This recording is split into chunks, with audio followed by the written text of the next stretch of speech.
Abertura hatch. Ideias gerais. Cavalo F3. Um lance muito comum é cavalo F6, aguardando as intenções das brancas. Mas com D5, C4, C6, B3, cavalo F6, bispo B2, também vamos inverter a formação hatch. Cavalo F6 seguiu na partida Armas e Murchet em 1991. Depois de C4, aqui as brancas escolheram a formação tipo inglesa, C6, apoiando o lance D5, B3, preparando o bispo B2, D5, para tirar o bispo de C8 primeiro e só depois jogar E6, bispo B2, bispo F5 ou bispo G4, são lances comuns na formação da hatch. G3, E6, bispo G2, cavalo de BD7, roque. A hatch é uma estrutura flexível, inclusive pode chegar nessa posição em várias ordens diferentes de lance, tanto para as brancas quanto para as negras. E obviamente as negras têm outras formações. Mas a ideia da hatch é muito interessante. A princípio parece que as brancas abrem mão do controle central, mas na verdade o que elas querem é exercer uma forte pressão com os bispos apontando para o centro e depois escolher a forma mais adequada de controlar, de invadir o centro com os peões.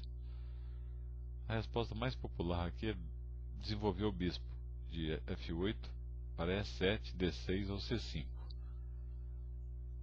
Mas aqui elas jogaram A5, não é uma ideia muito boa. Seguir o cavalo C3 não é uma ideia muito boa, porque na abertura a gente deve desenvolver as peças, procurar o controle central para depois tentar ações concretas.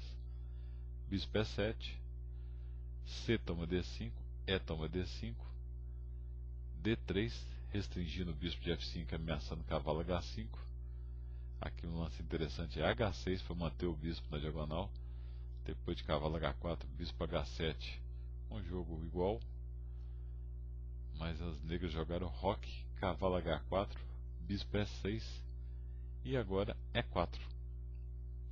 Então essa ideia da hatch é sempre entrar no centro depois que as negras tiverem escolhido o seu esquema de posicionamento de peças. Mas pode ser com E4, pode ser com D4, pode ser com D3, E4, E3, seguido de D4, depende do que as negras fizeram.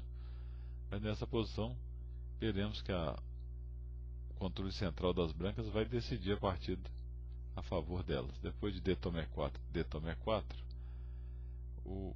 as negras ainda tinham o cavalo C5 pressionando no centro, mas resolveram jogar cavalo E5, dama E2, controlando E4, liberando para a torre de F para D1 ou de A D1, ganhando tempo.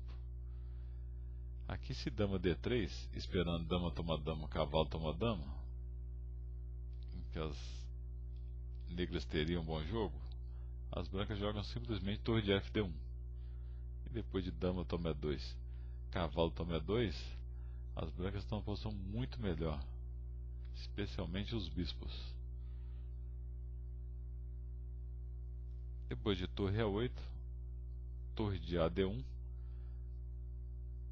ocupando a coluna D com a torre de A para liberar a coluna E para outra torre.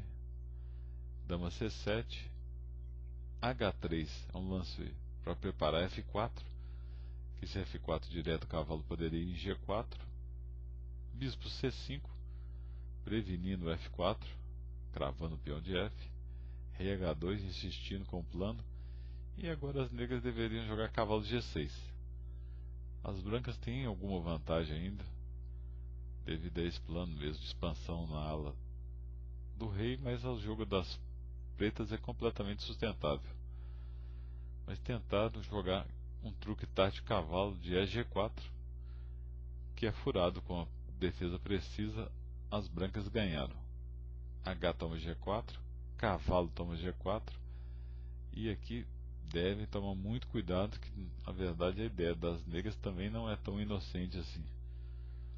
uma defesa forte é a característica de grandes jogadores. Rei H1 é impreciso por causa de bispo toma F2, torre toma F2, dama toma G3, ameaçando mate H2, cavalo F3, cavalo toma F2, rei G1, cavalo toma D1, e agora as brancas ficaram sem peões e sem torres. As negras têm muita compensação, estão bem melhores, quase que ganhas aqui. Com rei G1, seguiu dama toma G3, cavalo F3, e o ataque das negras não tem como evoluir. Por exemplo, se H5, cavalo A4 para tirar o bispo de C5, o perigoso bispo, bispo A7, bispo D4 neutralizando o bispo, bispo toma D4, torre toma D4, e a posição é tranquila, já que agora a dama vai ter que sair e as brancas estão ganhas com a peça a mais. Seguiu torre de AD8, torre toma D8, torre toma D8, cavalo D1, cavalo toma F2, cavalo toma F2, bispo H3, cavalo E1, bispo G4, dama C2, bispo E3, bispo C1, bispo B6, bispo G5, bispo C5, dama toma C5, torre A8, dama toma A5, e as negras abandonaram, já que não tem chance de ataque e estão com muito material a menos.